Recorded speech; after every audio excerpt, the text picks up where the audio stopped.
काल शक्ति है शिव जी, तो उनके माध्यम से जीवात्माएं जो है भौतिक प्रकृति के अंदर प्रवेश करती हैं, ऐसा होता है। और इसी को सिंबलाइज करता है शिवलिंग। अब शिवलिंग के बारे में सुना हो, कई लोग जो है हमारा धर्म का मजाक भी उड़ाते हैं, कहते हैं सनातन धर्म, इनका धर्म देखो, ये लोग किसकी पूजा करते हैं?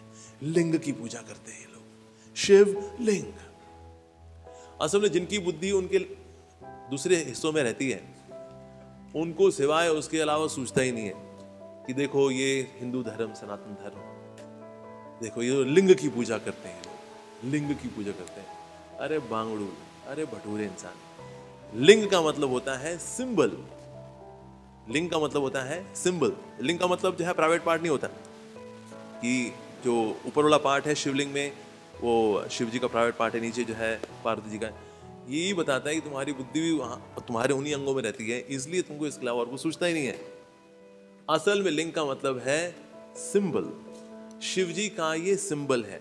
जब भगवान ऐक्षता, जब भगवान दृष्टिपात करते हैं, तो ये दृष्टिपात हुआ, ये भौतिक प्रकृति है, अब इसमें जीवात्माएं प्रवेश करती हैं भौतिक प्रकृति के अंदर।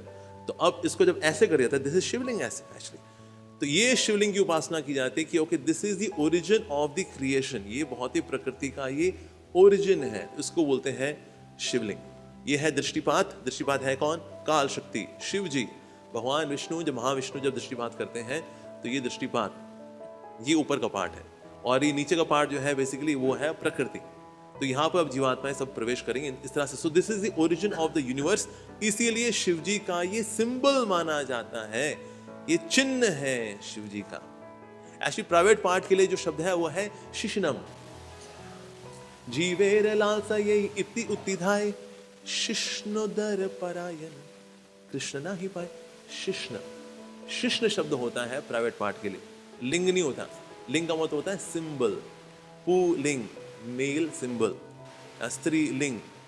तो लिंग जो है उसका मतलब प्राइवेट पार्ट नहीं है, लिंग का मतलब होता है symbol. So it is the symbol of Lord Shiva. पर ये सिंबल है क्या? ये लॉर्ड शिव, बट शिव जी है कौन?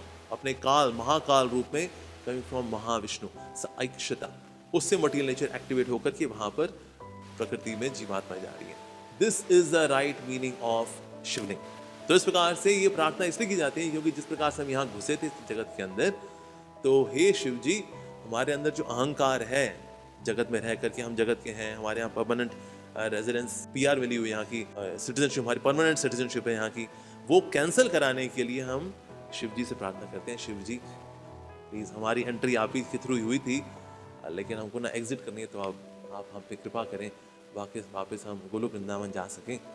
तो इसीलिए शिव जी की पूजा आराधना शिवलिंग के रूप में की जाती है, ये है इसका असली मीनिंग।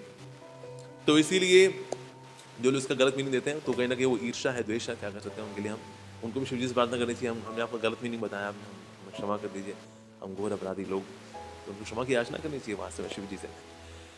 सो इस प्रकार से भौतिक जगत बनता है। तो यस, पर लेकिन भौतिक जगत के अंदर ये सारे कार्य जो हो भी रहे हैं, तो भगवान ना सिर्फ ऐक्षता करते हैं, यानी दृष्टिपात करते हैं, बल्कि इसके अंदर भी प्रवेश करते हैं भगवान। भले भगवान नजर ना आए, सूत्र मणि गणा इवा, भगवान सूत्र जो है मणियों का जैसे माला होती है उसमें सूत्र के समान है, भले नजर नहीं आते, नहीं देख पा रहे उनको, दृष्टिगोचर नहीं हो रहे, लेकिन फिर भी भगवान तो